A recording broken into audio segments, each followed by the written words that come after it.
शुरू करते हैं बेटा। आज का हमारा टॉपिक है पोटेंशियोमीटर। अब ये पोटेंशियोमीटर क्या चीज होती है? आप सबने वोल्ट मीटर का नाम सुना है। वोल्ट मीटर वोल्टेज मेजर करता है। वोल्ट मीटर जो है वो वोल्टेज मेजर करता है। सेम काम पोटेंशियोमीटर भी करता है। Potentiometer is used to measure EMF of a cell.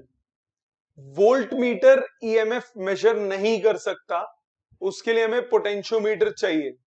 Y? पहले कॉन्सेप्ट समझिए, फिर हम पोटेंशियोमीटर भी देखेंगे। पहले उसका यूटिलाइजेशन समझिए कि हमें यूज क्यों चाहिए पोटेंशियोमीटर। सपोज कीजिए आपके पास एक रेजिस्टेंस है। मैं अभी पहले बहुत बेसिक सर्किट से बात कर रहा हूं। सपोज आपके पास एक रेजिस्टेंस है। इस रेजिस्टेंस के अक्रॉस आपने एक वोल्ट मीटर कनेक्ट कर दिया।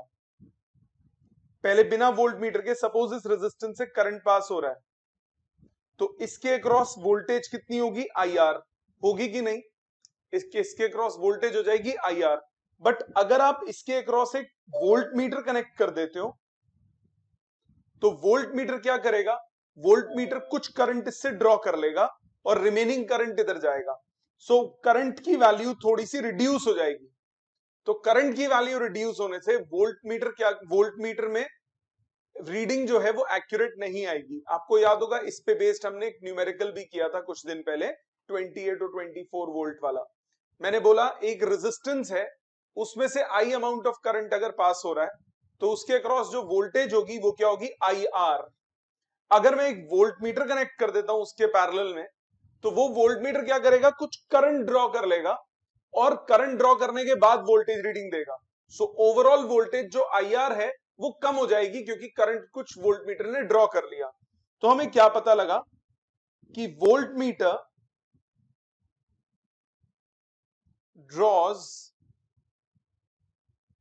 some current from the circuit to measure voltage। Voltage measure करने के लिए वोल्ट मीटर कुछ करंट सर्किट से ड्रॉ करेगा। अच्छा जी, सपोज आपके पास एक सेल हो। अब सेल है तो उसकी कुछ इंटरनल रेजिस्टेंस भी होगी। ये एक सेल है, इसकी ईएमएफ है E, इंटरनल रेजिस्टेंस है R। मैं चाहता हूं इस सेल की ईएमएफ मेजर करना।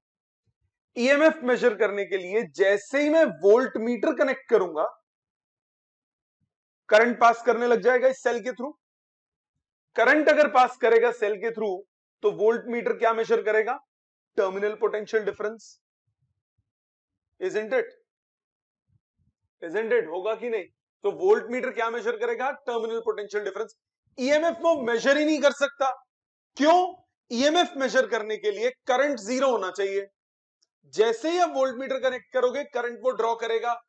तो इसका मतलब करंट जीरो नहीं होगा, तो यानी वोल्टेज जो है वो टर्मिनल पोटेंशियल डिफरेंस के इक्वल होगी, ईएमएफ के इक्वल नहीं होगी। सो वोल्ट मीटर कभी भी क्या नहीं मेजर कर सकता?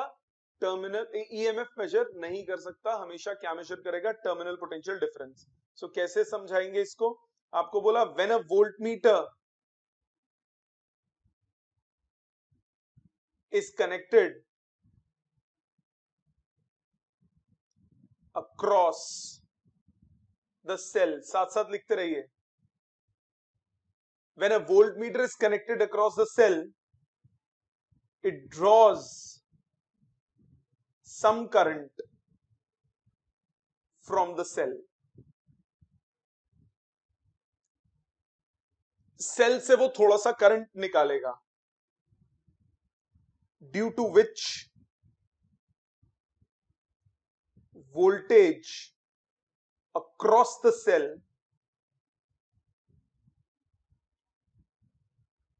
becomes terminal potential difference।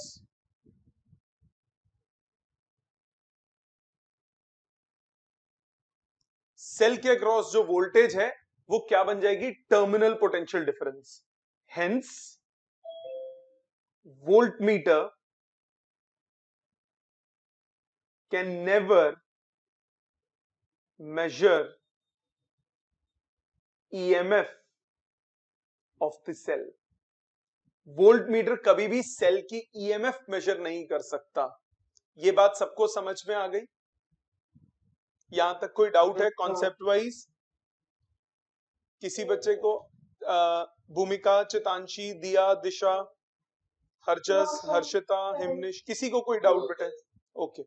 अब इसका मतलब to measure EMF we need a device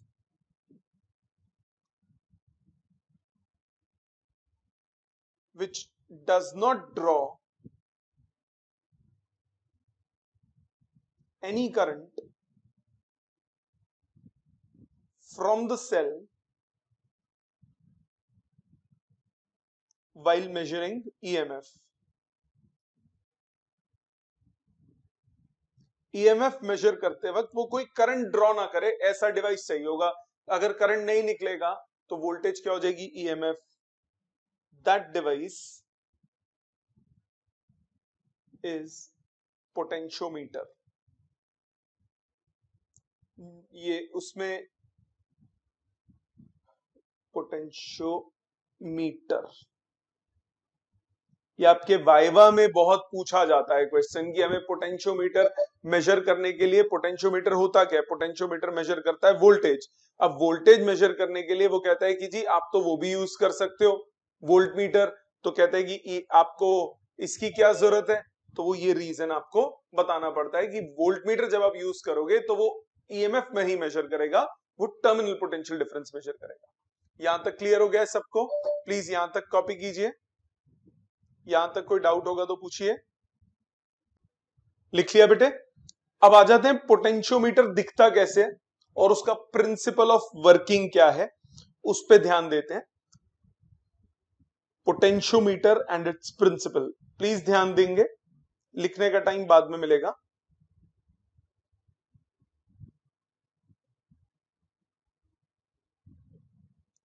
क्या प्रिंसिपल है इसका, कैसे काम करता है, मेजर ईएमएफ कैसे करता है उसकी अभी बात करेंगे। पहले ये है क्या वो देखते हैं। ध्यान दीजिए, पोटेंशियोमीटर में एक वायर होती है, जैसे आपने लास्ट टाइम वो देखा था मीटर ब्रिज, मीटर ब्रिज में एक 1 मीटर लंबी वायर थी। पोटेंशियोमीटर में 1 मीटर जनरली नहीं यूज करते, जितनी ज्यादा लंबी वायर हो उतना अच्छा है। तो पोटेंशियोमीटर में एक वायर है जो कि काफी लंबी है, ये ए पॉइंट से, अब चाहूं तो 10 मीटर की वायर तो बहुत लंबा एपरेटस बन जाएगा, तो हम क्या करते हैं इसको, ये 1 मीटर वायर हुई 100 सेंटीमीटर तक, फिर यहां पे ऐसे कॉपर स्ट्रिप लगा देते हैं, इधर और इधर ज्वाइन कर देते हैं, तो ये सीरीज हो जाएगा, इधर कनेक्टेड, फिर इधर कनेक्ट कर देते हैं ऐसे, एक और कॉपर स्ट्रिप लगा के, फिर एक और कॉपर स्ट्रिप लगा के, ये 300 सेंटीमीटर हो गया, और ऊपर एक और कॉपर स्ट्रिप लगा दी, तो ये 400 सेंटीमीटर हो गया। तो जितना मर्जी लंबा चाहो आप ऐसे स्ट्रिप्स लगा लगा के लेंथ बढ़ा सकते हो। जैसे मैंने क्या बोला, दोबारा देखो, ए पॉइंट और बी पॉइंट के बीच में जो है, इसको हम बोलते हैं पोटेंशियोमीटर वायर। पोटेंशियोमीटर वायर, ये जितनी लंबी हो उतना अच्छा है। क्यों, अभी बताऊंगा रीजन क्यों अच्छा है। पहले तो ए से शुरू हो काउंट करना, ए सपोज 0 सेंटीमीटर है, ए से जब पहले एंड पे पहुंचे, ये हो गया 100 सेंटीमीटर यहां तक, और फिर 100 के आगे गए यहां तक पहुंचे तो 200 सेंटीमीटर, फिर 300 सेंटीमीटर, फिर ये 400 सेंटीमीटर। मतलब आपके सामने जो मैंने बनाया इस वक्त, it is a 400 centimetre potentiometer wire. ठीक है, अब ये कई सारे एपरेटस में अलग भी हो सकती है, मतलब जो मेरे पास यहाँ पे एपरेटस है उसमें 10 वायर पोटेंशियोमीटर है, मतलब 10 इंटू 100, मतलब 10 मीटर लंबी वायर है उसकी। 10 मीटर लंबी मतलब 1 मीटर, 2 मीटर, 3 मीटर, 4 मीटर, ऐसे ये स्ट्रिप्स लगा लगा के आगे कंटिन्यू किया है। ठीक है, तो 10 मीटर लंबी वायर है वो पोटेंशियोमीटर की। सो ए और बी जो है वो दो एंड्स हैं इस पोटेंशियोमीटर वायर के। क्या काम है इसका? सपोज हम ए और बी के अक्रॉस वोल्टेज लगाते हैं, सपोज हम ए और बी के अक्रॉस वोल्टेज लगाते हैं। वोल्टेज सिंपली नहीं लगाते, वोल्टेज कैसे लगाते हैं अभी बताता हूं। आप एक रियोस्टैट यूज करते हो, रियोस्टैट पता है ना क्या होता है? वेरिएबल रेजिस्टर, आगे पीछे करके इसकी रेजिस्टेंस चेंज हो सकती है। इसके साथ में आप यूज करते हो एक एमीटर। एमीटर करंट मेजर करने का काम करता है। साथ में लगाते हो आप एक बैटरी जो इस सर्किट में करंट सप्लाई कर रही है। इस बैटरी को या इस सेल को हम बोलते हैं ड्राइवर सेल। रियोस्टैट का क्या काम है अभी थोड़ी देर में बताऊंगा। बैटरी का ये क्या काम है थोड़ी देर में बताऊंगा। अभी सिर्फ आपको मैंने ये बताया कि ये मेरे पास एक पोटेंशियोमीटर है। इस टाइप का सेटअप होता है पोटेंशियोमीटर का। आपके पास 4 मीटर लंबी वायर, 6 मीटर लंबी वायर, 10 मीटर लंबी वायर, जितनी लंबी हो उतना अच्छा। क्यों? अभी थोड़ी देर में बताऊंगा, सारी चीजें इलैबोरेट करूंगा एक एक करके। अभी मैंने सिर्फ आपको यह बताया कि ये एक पोटेंशियोमीटर है। इस पोटेंशियोमीटर में वर्किंग प्रिंसिपल क्या है? It is based on the principal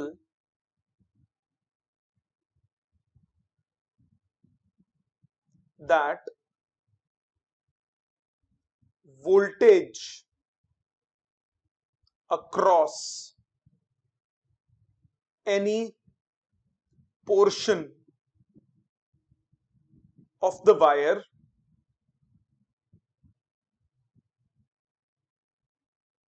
is directly proportional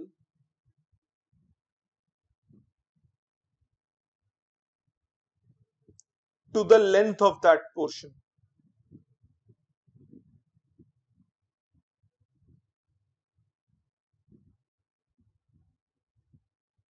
wire के किसी भी पोर्शन में कितनी वोल्टेज होगी वो इस पे डिपेंड करेगा कि उस पोर्शन की लेंथ कितनी बड़ी है, provided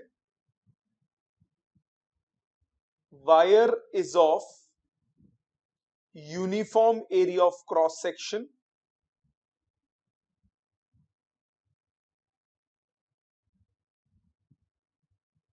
and constant current is flowing through the wire. ये दो कंडीशंस होती हैं। अभी बता रहा हूं क्यों।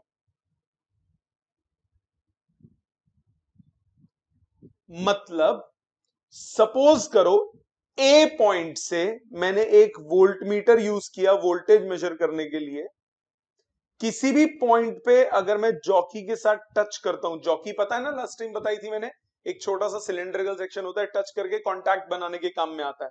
तो जैसे सपोज ये ए पॉइंट था, अगर मैं लेट्स सपोज P1 पॉइंट पे ज्वाइन करता हूं या P2 पॉइंट पे ज्वाइन करता हूं या P3 पॉइंट पे ज्वाइन करता हूं, तो पहले मैंने जॉकी को टच किया P1 पॉइंट पे, फिर मैंने जॉकी को टच किया P2 पॉइंट पे, फिर मैंने जॉकी को टच किया P3 पॉइंट पे। मतलब एक एंड ए है, पहले मैंने टच किया P1 पे, फिर मैंने टच किया P2 पे, फिर मैंने टच किया P3 पे।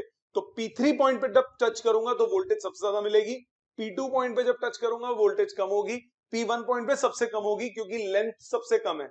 ए से P1 की लेंथ सबसे कम है, ए से P2 की लेंथ ज्यादा है, ए से P3 की और भी ज्यादा है। तो वोल्टेज जो है ए से P1 की वो कम होगी as compare to voltage between A and P2, वो और भी कम होगी between voltage between A and P3। क्या ये बात समझ में आती है? मतलब ये मैंने प्रिंसिपल क्या बोला, जितनी ज्यादा लेंथ उतनी ज्यादा वोल्टेज। क्यों? पहले इसका रीजन समझो। आपको मालूम है ओम्स लॉ ने बोला V जो है वो IR के इक्वल होता है। अगर आप R को रो L बाय A लिख दें तो सिंपली आ जाएगा ना voltage directly proportional to length, provided I is constant and area of cross section is constant। यही मैंने ऊपर लिखा कि करंट कांस्टेंट हो और एरिया ऑफ क्रॉस सेक्शन अगर कांस्टेंट हो तो वोल्टेज जो होगी वो डायरेक्टली प्रोपोर्शनल टू लेंथ होगी। तो पोटेंशियोमीटर के सिचुएशन में हम voltage is equal to K times L लिखते हैं और K कहलाता है V बाय L और इसका नाम है पोटेंशियल ग्रेडियंट। क्या काम करता है अब हम शुरू करेंगे इसके बाद, पहले ये इसका बेसिक था कि किस चीज का क्या मतलब है, ये सर्किट पोटेंशियोमीटर दिखता कैसे है, यूज कैसे होता है, अब उस पे आऊंगा। मैंने आपको सिंपली क्या बोला कि कितने जो ये पोटेंशियोमीटर वायर है, इस वायर के किसी भी सेक्शन में कितनी वोल्टेज है वो डिपेंड करेगी उस सेक्शन की लेंथ पे। लेंथ कम है तो वोल्टेज कम है, लेंथ बढ़ा दूंगा तो वोल्टेज बढ़ जाएगी। क्या यहां तक किसी को कोई डाउट है तो बोलिए प्लीज। यहां तक लिखिए, यहां तक लिखिए पहले तमीज से, फिर इसको मैं इलैबोरेट करूंगा एक एक पॉइंट को जितने मैंने बोले। आगे देखते हैं बेटा, अब ये कैसे यूज करना है, किस तरह से, किस टर्म का क्या मतलब है, वो देखना शुरू करते हैं। हमने रियोस्टैट ही क्यों लगाया, रेजिस्टेंस क्यों नहीं लगाया, हमने 400 सेंटीमीटर की वायर क्यों ली, कम क्यों नहीं ली। अब उन सब कॉन्सेप्ट्स को समझते हैं, प्लीज ध्यान दीजिए, और फिर ईएमएफ निकालना सीखेंगे। सपोज आपके पास, let me take a very simple circuit. मैंने मान लिया मेरे पास एक पोटेंशियोमीटर वायर है जो कि एक सिंगल वायर से रिप्रेजेंट कर रहा हूं मैं, मतलब ज्यादा कॉम्प्लिकेटेड नहीं कर रहा। ये एक वायर है, it is a potentiometer wire, हमें तो वायर ही चाहिए होती है।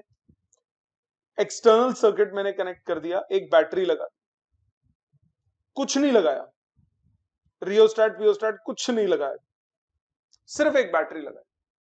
बहुत सिंपल, बिल्कुल बेसिक सर्किट। एक मेरे पास रेजिस्टेंस वायर है जिसकी कुछ रेजिस्टेंस है पर यूनिट लेंथ, और उसके अक्रॉस मैंने सिंपली बैटरी कनेक्ट कर दी। Let's take an example, example से एक्सप्लेन करता हूं। मान लिया इस बैटरी की वोल्टेज है 5 वोल्ट, इस बैटरी की वोल्टेज है 5 वोल्ट, मतलब ए और बी के बीच में पोटेंशियल डिफरेंस 5 वोल्ट का हो जाएगा। यस और नो? क्योंकि और कोई रेजिस्टेंस तो है नहीं, सिर्फ वायर की रेजिस्टेंस है, तो जितनी आपने बैटरी की वोल्टेज ऊपर लगाई उतनी की उतनी वोल्टेज किसके पास आ गई, इसके पास आ गई। अच्छा जी, आपने पढ़ा voltage directly proportional to length है, इतने लेंथ की वोल्टेज 5 वोल्ट है, तो उसके 1/5 लेंथ की वोल्टेज कितनी होगी, 1 वोल्ट। डायरेक्टली प्रोपोर्शनल का यही मतलब होता है। 2/5 लेंथ की वोल्टेज क्या हो गई, 2 वोल्ट। 3/5 लेंथ की वोल्टेज क्या होगी, 3 वोल्ट। 4/5 लेंथ की वोल्टेज क्या हो गई, 4 वोल्ट। मतलब ये जो वायर है ये एक वोल्टेज का स्केल बन जाएगी, 1 2 3 4 और 5।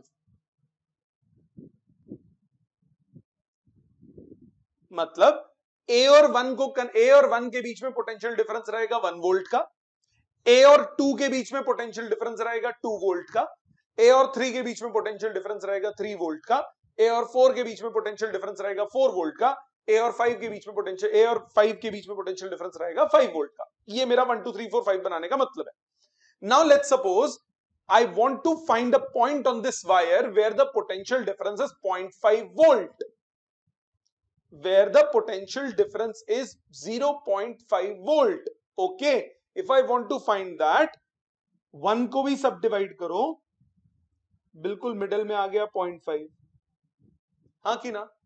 0.6 इसके बहुत पास होगा, 7 8 9 वोल्टेज का स्केल। 0.5 बहुत, 0.5 0.6 के बीच में ज्यादा गैप नहीं है। अच्छा, अगर मैं बोलता हूं 0.55 निकालो, it is next to impossible. क्यों? 0.5 और 0.6 के बीच में तो गैप ही बहुत कम है, तो इतना मोटा तो जॉकी का आगे का पार्ट होता है कि टच करूं तो वो इतनी सारी स्पेस ले ले, तो यानी मैं सेकंड प्लेस ऑफ डेसिमल तक मेजरमेंट नहीं कर पाऊंगा। यस और no? It will be very difficult. तुक्के में बोल सकता हूं, तुक्के में बोल सकता हूं कि ये आ गया 0.55, बट वो प्रिसाइज नहीं होगा। अच्छा, इसका एक ऑल्टरनेटिव, अगर मैं इस वायर को 5 गुना लेंथ कर दूं, मतलब पहले ये लेट्स सपोज 1 मीटर की वायर है, अब मैंने इसको 5 मीटर की कर दिया, ये 0 यहां 1 वोल्ट हो जाएगा, यहां 2 वोल्ट हो जाएगा, एंड सो ऑन। मैंने 5 मीटर लंबी वायर कर दी। अब 0.5 थोड़ा गैप ज्यादा हो गया 0.5 और 0.6 के बीच में, अब आप 0.55 रिलेटिवली इजीली देख सकते हो कि नहीं देख सकते? इजी हो जाएगा, मतलब आपका ये जो पोटेंशियोमीटर है ये ज्यादा प्रिसाइज हो गया। प्रिसिशन का मतलब क्या होता है, आपका लीस्ट काउंट कम हो गया, मतलब आप ज्यादा प्लेसेस ऑफ डेसिमल तक आप मेजरमेंट कर सकते हो। सो एल बढ़ाएंगे अगर पोटेंशियोमीटर वायर का, तो हम उसकी प्रिसिशन बढ़ा सकते हैं। सो मेरा पहला पॉइंट इससे क्या आया, on increasing length of the potentiometer wire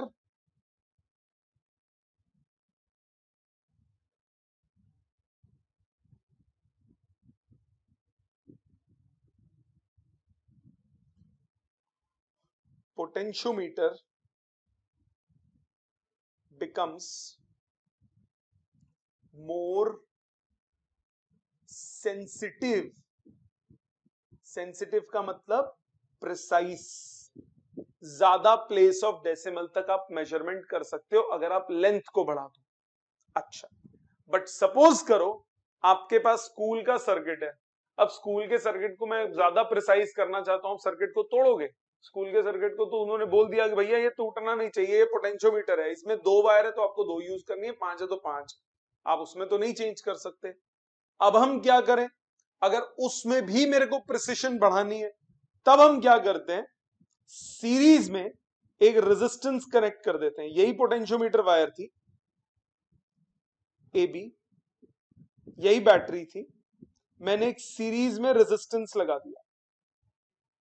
इस रेजिस्टेंस को लगाने से क्या हुआ, ये जो मैंने ऊपर एक रेजिस्टेंस लगा दिया, इस रेजिस्टेंस को लगाने से क्या होगा, अब सीरीज में वोल्टेज डिवाइड हो जाएगी।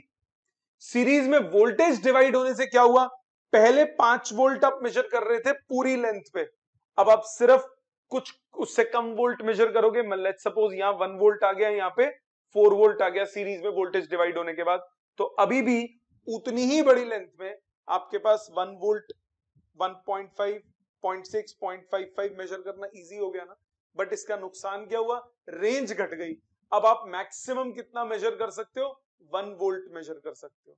दोबारा सुनो, मैंने क्या बोला, पहला पॉइंट सबको क्लियर था कि जी हमने लेंथ बढ़ा दी।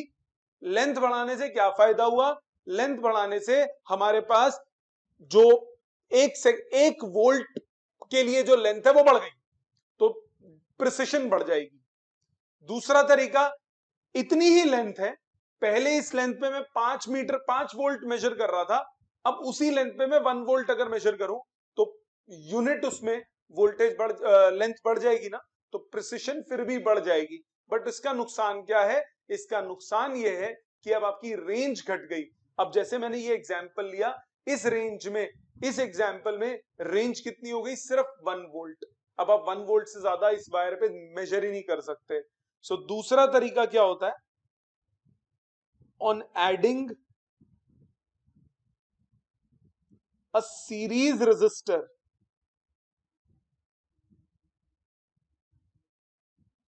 voltage across potentiometer wire decreases, due to which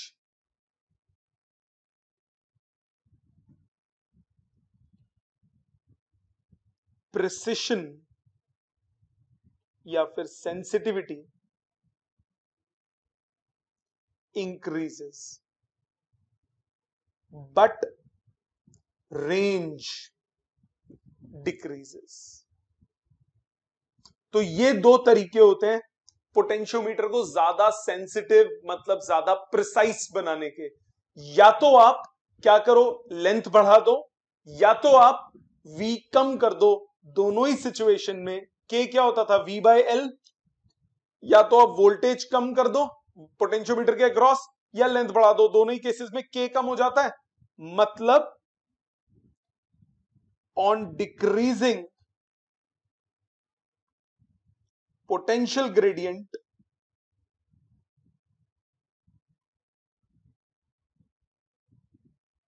sensitivity increases।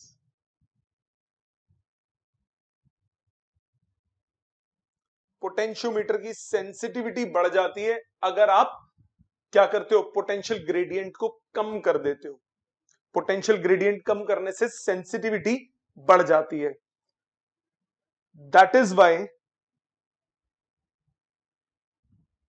We use rheostat, so that according to our requirement we can increase or decrease sensitivity and range.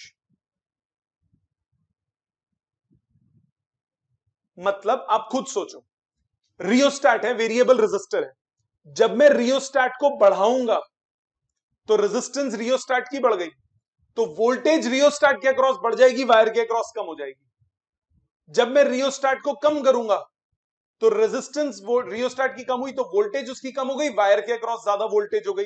तो रियोस्टैट कम ज्यादा करके हम wire की voltage को कम ज्यादा कर सकते हैं।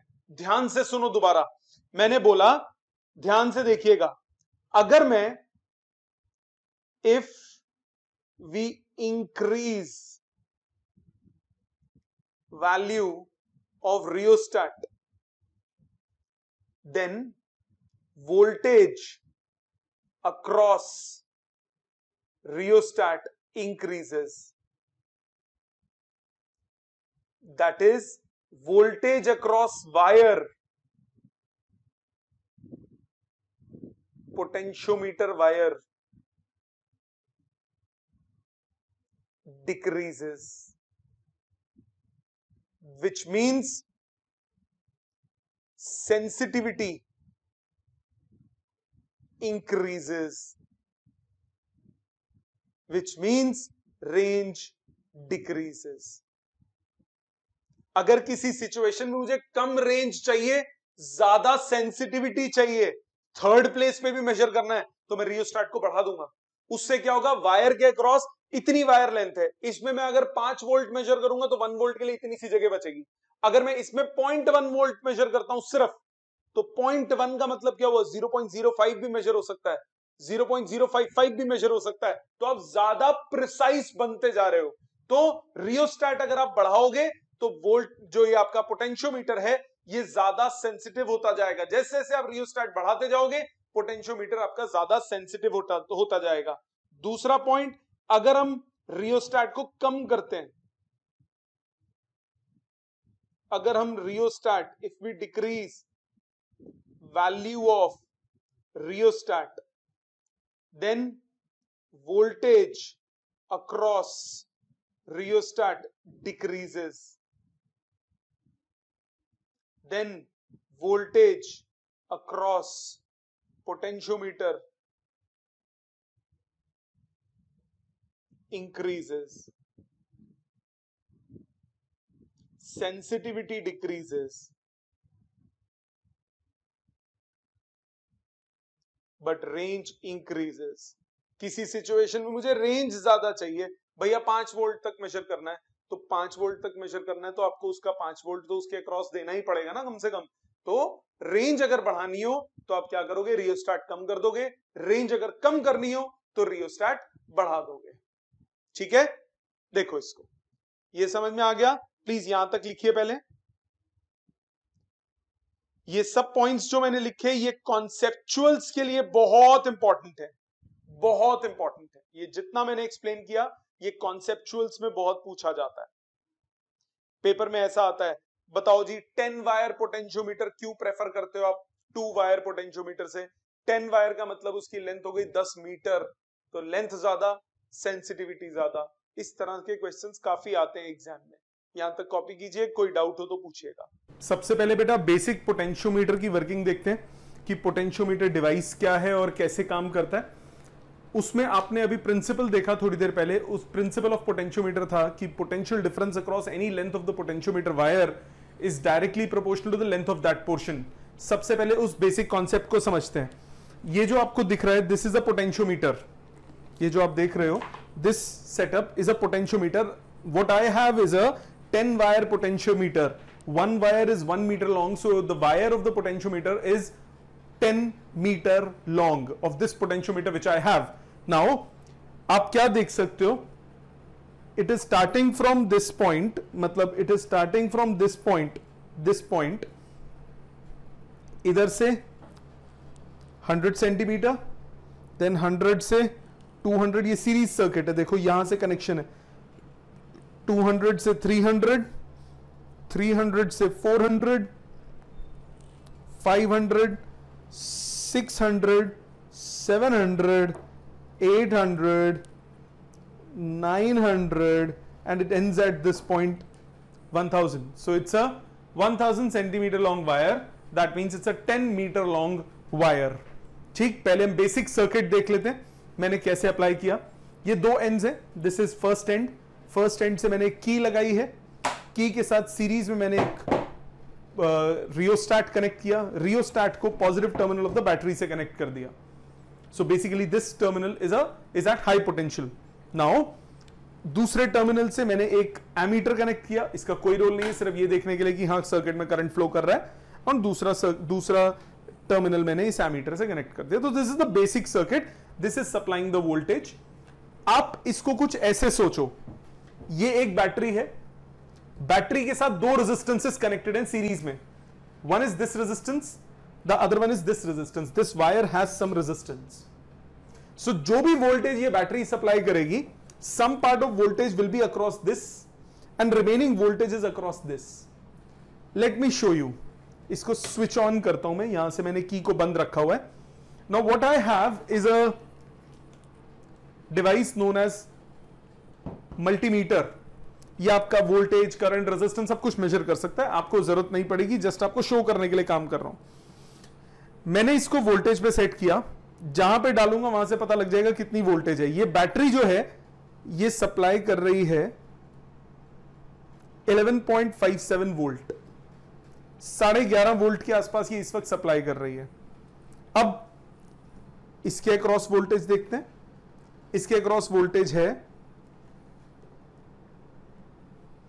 5.2, 11.5 ये सप्लाई कर रही है, 5.2 इसके अक्रॉस है, मतलब 6 पॉइंट समथिंग इसके अक्रॉस होनी चाहिए, क्योंकि ये मैंने बोला सीरीज में है। देखते हैं जरा, 6 पॉइंट समथिंग वोल्टेज, बाकी थोड़े लॉसेस वॉसेस तो होते ही हैं। सो 5 पॉइंट समथिंग इसके अक्रॉस, 6 पॉइंट समथिंग इसके अक्रॉस, और ये अगर मैं इस रियोस्टैट की वैल्यू को बढ़ा दूंगा, दोबारा ध्यान से, अगर मैं इस रियोस्टैट की वैल्यू को बढ़ा दूंगा तो इसकी रेजिस्टेंस बढ़ जाएगी, इसकी रेजिस्टेंस बढ़ेगी तो इसके अक्रॉस पोटेंशियल डिफरेंस बढ़ जाएगा, तो इसका वोल्टेज कम हो जाएगा। करके देखते हैं, मैंने रियोस्टैट को बढ़ा दिया, अब इसके अक्रॉस वोल्टेज की वैल्यू 6.64 हो गई, पहले 6.2 थी, और बढ़ाता हूं, मैक्सिमम कर दिया, इसके अक्रॉस वैल्यू आई 7.4। ठीक है, मतलब अब रियोस्टैट बढ़ाओगे तो इसके अक्रॉस वोल्टेज बढ़ जाएगी, इस वायर के अक्रॉस वोल्टेज क्या हो जाएगी, कम हो जाएगी। बात क्लियर? मतलब इसको कम करोगे तो इसके अक्रॉस वोल्टेज घट जाएगी, इस वायर के अक्रॉस वोल्टेज बढ़ जाएगी। ये बात क्लियर? सो सीरीज, बेसिक सीरीज सर्किट में इसका काम क्या है, इसको मैं कम ज्यादा करूंगा तो इसके अक्रॉस वोल्टेज कम ज्यादा हो जाएगी। मतलब रियोस्टैट बढ़ाओगे तो रियोस्टैट की वैल्यू बढ़ने से रियोस्टैट के अक्रॉस वोल्टेज बढ़ जाएगी, वायर के अक्रॉस की वोल्टेज कम हो जाएगी। रियोस्टैट कम करोगे, रियोस्टैट की वोल्टेज कम हो जाएगी, वायर की वोल्टेज बढ़ जाएगी। तो ये बेसिक सीरीज सर्किट है। नाउ अब आ जाते हैं इस वायर पे। आप देखो ध्यान से, जब मैं इसको कनेक्ट करता हूं तो इसके अक्रॉस वोल्टेज इस वक्त है 6.93 वोल्ट, इस वायर के पूरे के अक्रॉस है 6.93 वोल्ट। आपको पता है वोल्टेज डायरेक्ट, कब वो वोल्टेज 6.93 वोल्ट इस पूरी वायर में डिस्ट्रीब्यूटेड होगी, जितना ज्यादा लेंथ में कनेक्ट करूंगा उतनी ज्यादा वोल्टेज आएगी। मतलब देखो ध्यान से, मैंने बोला इसके एंड और इस एंड के बीच में 6.93 है। अब मैं इस एंड और इस पॉइंट के बीच में देखता हूं, फर्स्ट वायर को मैंने कनेक्ट किया 0.16, मैं अगली को कनेक्ट करूंगा, लेंथ बढ़ गई, वोल्टेज आई 1.24, नेक्स्ट को कनेक्ट करूंगा और वोल्टेज बढ़ जाएगी 1.54, नेक्स्ट को कनेक्ट करूंगा 2.63, नेक्स्ट कनेक्ट किया 2.96, नेक्स्ट कनेक्ट किया 4.02, नेक्स्ट कनेक्ट किया 4.35, अगले को कनेक्ट करते हैं 5.4, 5.7, 6.79। मतलब जितना लंबा लेंथ होगा उतना ज्यादा क्या हो जाएगा, potential difference across the wire. तो यही था इसका प्रिंसिपल। क्या प्रिंसिपल था? Potential drop across any portion of this wire is directly proportional to the length of that portion. ठीक है, इतनी बात समझ में आ गई। एक और चीज समझो, दो टर्म्स इसमें हम डिफाइन करते हैं, एक होता है सेंसिटिविटी और एक होता है रेंज। सेंसिटिविटी और रेंज, सपोज करो मेरे पास ये एक टर्मिनल है, ये दूसरा टर्मिनल है, मैंने बोला 6.99 मतलब करीब करीब 7 वोल्ट के आसपास है इन दोनों के अक्रॉस। मैं चाहता हूं मैं इसका ऐसा वोल्टेज मेजर करना चाहता हूं जो 3.5 वोल्ट है। इजीली ढूंढ सकता हूं, ये रहा, मैंने बोला ये देखो ये बढ़ रहा है 0.3, 1.0, 1.7, 2.4, 3.11, 3.87, इन दोनों के बीच में कहीं होगा। आगे चलते हैं, 3.34, 3.45,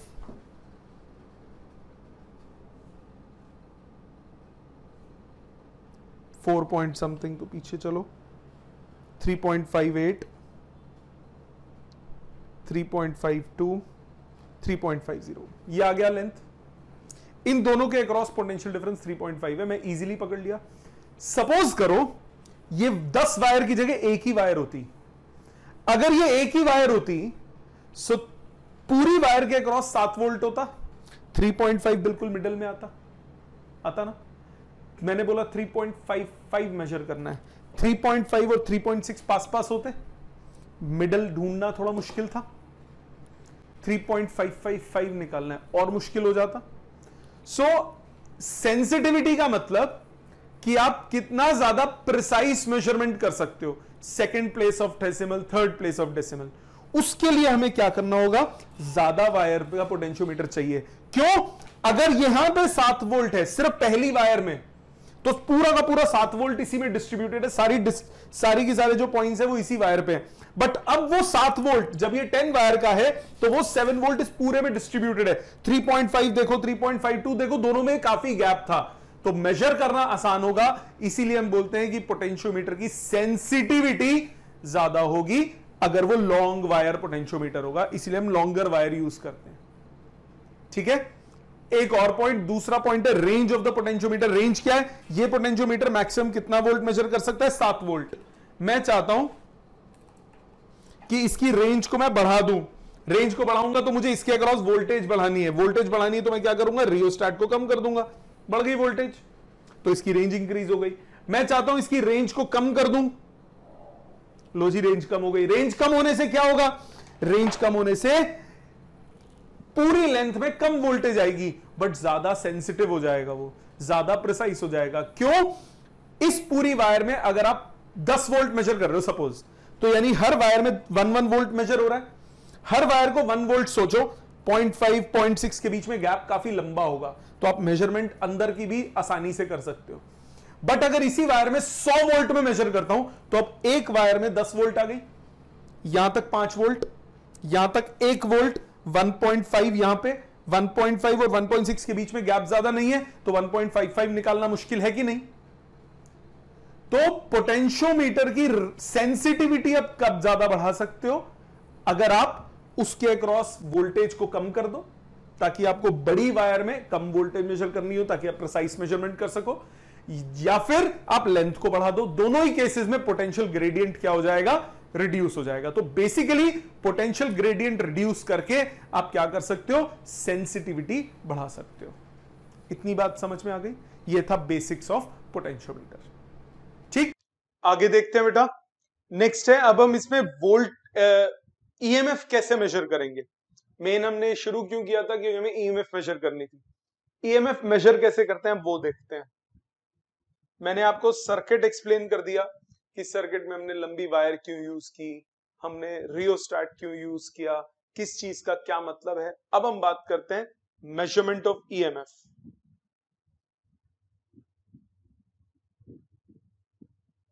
measurement of EMF using potentiometer।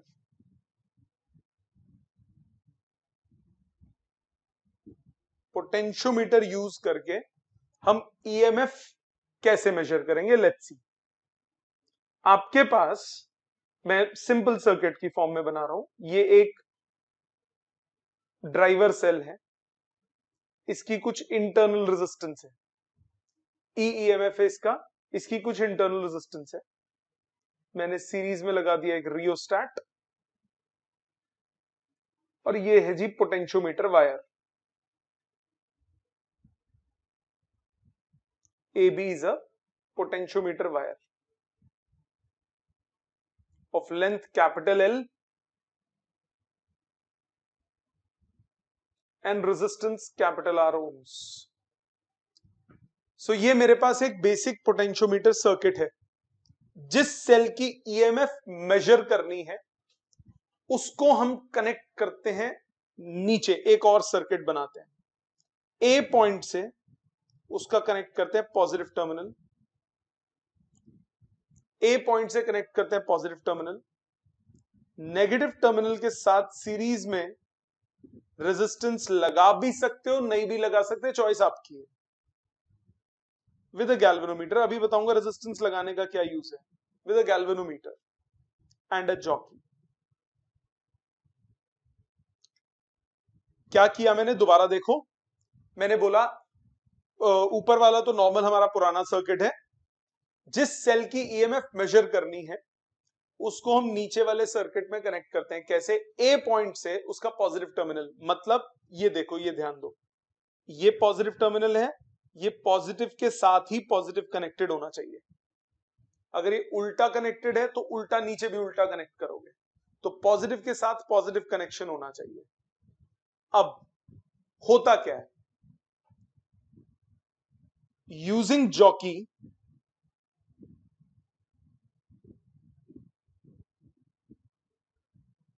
ये E1 EMF है, suppose we find a point on the potentiometer wire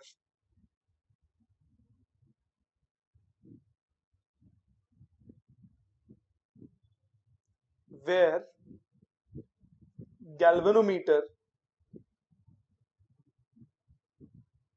shows no deflection। एक ऐसा पॉइंट ढूंढते हैं जहां गैल्वेनोमीटर कोई डिफ्लेक्शन नहीं शो करता। मैं नाम अलग करता हूं, नीचे मैंने आर लिख दिया, ये आर डैश ले लो। सो हमने जॉकी से एक ऐसा पॉइंट ढूंढा जहां गैल्वेनोमीटर डिफ्लेक्शन शो नहीं कर रहा। आप कहोगे सर क्यों नहीं कर रहा, उसको मैं साइड में समझा रहा हूं, इस सर्किट को गंदा नहीं कर रहा। ये आपके पास पोटेंशियोमीटर वायर थी, ऊपर से ये रहा, ऊपर का सर्किट था, यहाँ पे पॉजिटिव टर्मिनल था, यहाँ पे कुछ रेजिस्टेंस थी, और ये गैल्वेनोमीटर था, और ये इस तरह से था।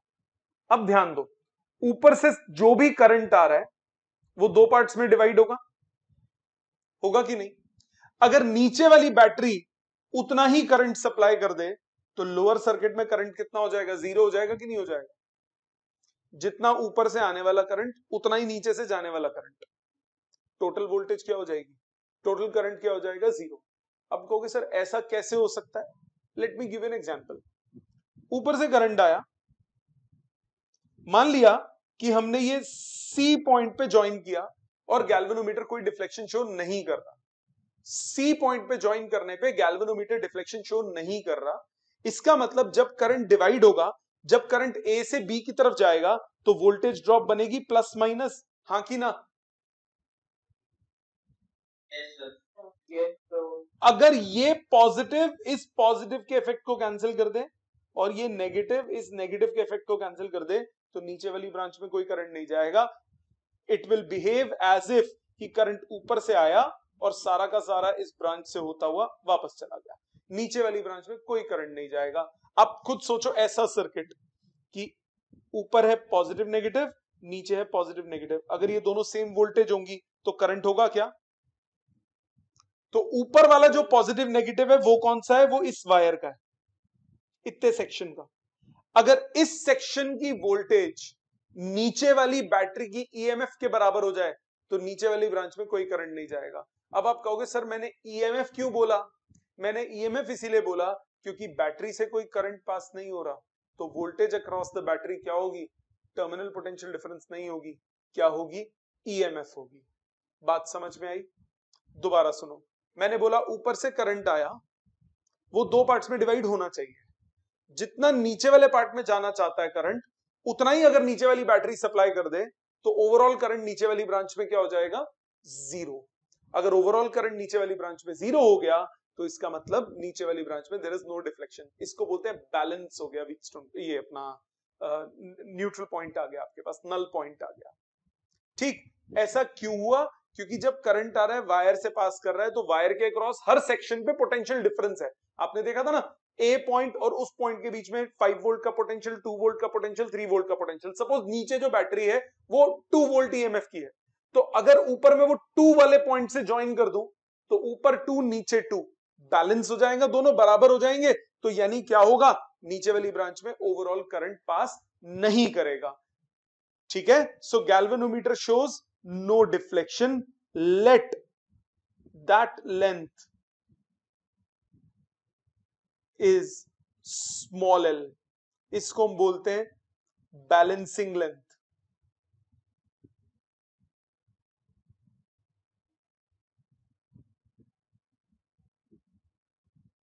इस स्मॉल एल लेंथ को बोलते हैं बैलेंसिंग लेंथ। जो ईएमएफ होगी वो हो जाएगी voltage across AC. Voltage across AC मतलब के टाइम्स बैलेंसिंग लेंथ। क्या यहां तक बात समझ में आई? मैंने क्या बोला? ऊपर की वोल्टेज नीचे की वोल्टेज इक्वल होगी तभी बैलेंस होगा। तो नीचे की वोल्टेज क्या है? E1, ऊपर की वोल्टेज क्या है? KL। दोनों अगर बराबर होंगे तो नीचे वाली ब्रांच में कोई करंट नहीं पास करेगा। क्या ये बात सबको समझ में आ गई है? मतलब ध्यान दो, दोबारा देखो एक बार। मैंने बोला ये 0 वोल्ट वाली ये 5 वोल्ट है, यहाँ पे 1 volt, 1 volt, 2 volt, 3 volt, 4 volt, ऐसे। तो अगर सपोज ये ईएमएफ 3 वोल्ट की है तो ये 3 पे कनेक्ट करूंगा तो प्लस माइनस 3 का और ये प्लस माइनस 3, ये दोनों क्या हो जाएंगे? कैंसिल आउट हो जाएंगे। तो ओवरऑल क्या हो जाएगा? 0 करंट। ठीक है बच्चा? सो यहां ये तो था आपका बैलेंस होने वाली कंडीशन। अब पॉइंट इज के निकालना। के कैसे निकालें? के निकालने के लिए ऊपर वाले सर्किट पे आ जाओ। देखो अब नीचे करंट पास नहीं हो रहा तो ऊपर वाला सर्किट मतलब ये वाला सर्किट और नीचे वाला सर्किट जिसको मैंने शेड नहीं किया, ये दोनों इंडिपेंडेंट सर्किट की तरह बिहेव करेंगे। ऊपर वाले सर्किट में करंट कितना होगा? करंट आई, वो जाएगा total voltage upon total resistance. ये रियोस्टेट RH है, टोटल रेजिस्टेंस हो जाएगी रियोस्टेट की रेजिस्टेंस प्लस वायर की रेजिस्टेंस प्लस इंटरनल रेजिस्टेंस। ये करंट हो गया। तो पूरी वायर की वोल्टेज कितनी होगी? वो हो जाएगी I इंटू वायर की रेजिस्टेंस, मतलब E upon RH plus R into capital R। ये पूरी वायर की वोल्टेज हो गई। पूरी वायर की वोल्टेज निकल गई, मतलब K की वैल्यू क्या हो जाएगी? Total voltage upon total length. Total voltage है ER upon RH plus R divided by capital L। Substitute कर दीजिए सेकंड को फर्स्ट में। जब आप सेकंड को फर्स्ट में सब्स्टिट्यूट करेंगे तो E1 जो अननोन EMF है वो आ जाएगी ER upon R plus RH प्लस स्मॉल r into L by L। Minded, ये फॉर्मूले की फॉर्म में याद नहीं करना, ये कॉन्सेप्ट है, ये डेरिवेशन कोर्स में नहीं है। मैंने क्या किया मैं आपको बता देता हूं। सारे न्यूमेरिकल्स जितने हैं इस चैप्टर में, सारे न्यूमेरिकल्स का क्या वर्किंग रूल है उससे ये डेरिवेशन बना दी। मतलब हर एक क्वेश्चन में 90% क्वेश्चंस में, बाकी डायरेक्ट फॉर्मूले से हो जाएंगे, 90% जो सोचने वाले क्वेश्चंस हैं सब में आपको क्या करना है? ऊपर वाले सर्किट से के निकालिए, नीचे वाले सर्किट से के निकालिए, इक्वेट कर दीजिए। ऊपर वाले सर्किट से के निकालिए, नीचे वाले से के निकालिए, इक्वेट कर दीजिए। नीचे वाले से के कैसे निकलता है? वोल्टेज जो बैलेंसिंग वोल्टेज है वो हो जाएगी के टाइम्स बैलेंसिंग लेंथ। ऊपर वाले सर्किट से के कैसे निकलता है? पहले करंट निकालते हो, करंट निकालने के बाद टोटल वोल्टेज निकालते हो, टोटल वायर की वोल्टेज, टोटल वोल्टेज निकालने के बाद टोटल लेंथ से डिवाइड कर देते हो, दैट इज इट। के निकलता है, दोनों केस को इक्वेट करो, 90%, 99% केसेस में आंसर आ जाएगा। ठीक है, मैं इसको अप्लाई करके दिखाता हूं एक न्यूमेरिकल में। प्लीज ध्यान दीजिए, असाइनमेंट में क्वेश्चन नंबर 1 और 2 दो कर रहा हूं क्वेश्चंस, पहले ध्यान दीजिए। क्वेश्चन नंबर 1 एंड 2, अभी कॉपी का टाइम दूंगा, पहले क्वेश्चंस देखिए। क्वेश्चन 1 एंड 2, पेज नंबर 48 है असाइनमेंट का। क्वेश्चन नंबर 1 कह रहा है calculate the value of unknown potential V of a given potentiometer circuit. आपको एक गिवन सर्किट है, ये दिया है जी 3 वोल्ट, ये दिया है जी 290 ओम्स, यहां पे की लगी है, की का कोई काम नहीं। अच्छा, नीचे जो मैंने रेजिस्टेंस लगाया R डैश, उसका कोई काम नहीं क्योंकि नीचे वाली ब्रांच में करंट ही नहीं है। तो लगाया क्यों? देखो, जब हम नल पॉइंट ढूंढ रहे होंगे, जब हम बैलेंसिंग पॉइंट ढूंढ रहे होंगे, सीधा तो बैलेंसिंग पॉइंट पे टच नहीं करके जीरो आ जाएगा। कभी हमने टच किया, पता लगा एकदम से करंट फ्लो कर गया, तो गैल्वेनोमीटर खराब हो सकता है अगर उसमें से ज्यादा करंट पास हो जाए। तो इसीलिए हम क्या करते हैं, रेजिस्टेंस, हाई रेजिस्टेंस सीरीज में साथ में लगाते हैं ताकि गैल्वेनोमीटर खराब होने से बच जाए। यहां पे हमने लगाया, ये ए बी पॉइंट दिया हुआ है,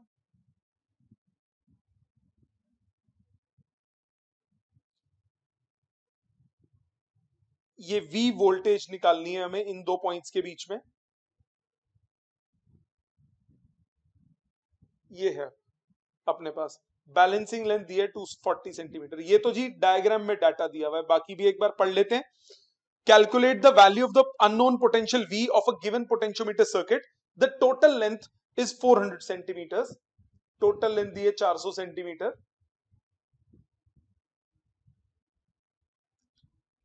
रेजिस्टेंस टोटल दी है 10 ओम्स पूरी वायर की। बैलेंस पॉइंट है 240। नीचे वाली जो बैटरी है उसकी वोल्टेज निकालनी है, जो नीचे वाली बैटरी है उसकी ईएमएफ कैलकुलेट करनी है। मैंने क्या तरीका बताया आपको, ऊपर से के निकालो, नीचे से के निकालो, इक्वेट कर दो, 90% क्वेश्चन सेम सही तरीके से हो जाएंगे। पहले फ्रॉम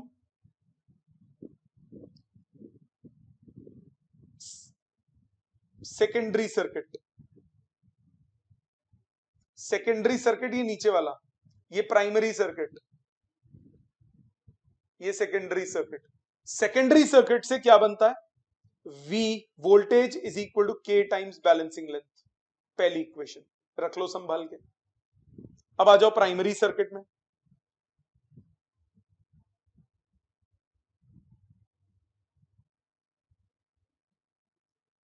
मैंने बोला करंट निकालो, करंट I फ्लो करेगा, ओके, नॉर्मल ओम्स लॉ लगाओ। करंट क्या हुआ, नीचे वाले सर्किट को भूल जाओ, ऊपर वाले सर्किट में करंट फ्लो करेगा। वोल्टेज हो गई 3, रेजिस्टेंस कितनी हो गई 10 ओम उसकी है वायर की, और 290 ओम्स एक्सटर्नल लगाई है, और इंटरनल रेजिस्टेंस नहीं गिवन तो नहीं लेनी। ये आ गया जी 1/100 एम्पियर। ये करंट हुआ। वायर की वोल्टेज कितनी हो गई, ए और बी पोटेंशियोमीटर वायर है, इसकी वोल्टेज हो गई करंट इनटू वायर की रेजिस्टेंस, ये आ गया 1/10 volt. V is equal to IR। ठीक है जी, वोल्टेज निकालने के बाद आपको K निकालना है, total voltage upon total length, मतलब 1/10 डिवाइडेड बाय 400, आंसर आ गया 1/4000 वोल्ट पर सेंटीमीटर। यही लॉजिक बताया था मैंने, नीचे से K निकालो, ऊपर से K निकालो। नीचे से K कैसे निकलना है, नीचे से K निकलने का मतलब वोल्टेज जो नीचे है is equal to K times length, और ऊपर से K निकालने का क्या तरीका है, करंट निकालो, करंट के बाद टोटल वोल्टेज निकालो, टोटल वोल्टेज के बाद वोल्टेज बाय लेंथ करो। ये second, substitute second and first, आपके पास V आ गया 1/4000 इंटू 240, 6/100 वोल्ट, 0.06 वोल्ट। इजी लगा, जैसे डेरिवेशन की थी सेम है, माइंड इट। फॉर्मूलाज नहीं लगने, वो फॉर्मूला स्टैंडर्ड नहीं है, वो मैंने सिर्फ कॉन्सेप्ट के लिए आपको समझाया है। ठीक है, एक और देखो, क्वेश्चन नंबर 2 देखिए।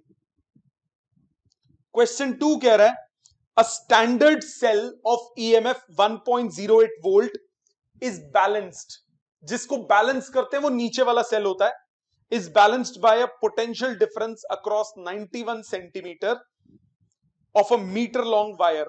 एक 1 मीटर लंबी वायर है, 100 सेंटीमीटर लंबी वायर है, एक स्टैंडर्ड सेल उसका 1.08 वोल्ट्स का, उसको बैलेंस किया आपने 91 सेंटीमीटर पे। Okay, supplied wire supplied a cell by a cell of EMF 2 volt through a series resistor of 2 ohms। ऊपर वोल्टेज लगाई 2 volt through a series resistor of 2 ohms। आपको potentiometer wire की resistance पर unit length निकालनी है। तो पहले तो मैं रेजिस्टेंस निकालूंगा, फिर लेंथ से डिवाइड करूंगा। अगेन सेम कॉन्सेप्ट, क्या इसकी रेजिस्टेंस को R मान लो फ्रॉम सेकेंडरी सर्किट।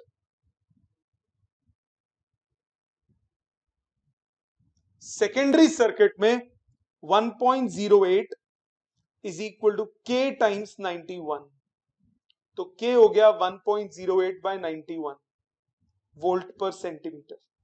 पहली चीज, नीचे से K निकल गया, अब ऊपर से K पे आओ। प्राइमरी सर्किट, प्राइमरी सर्किट से करंट मान लिया I,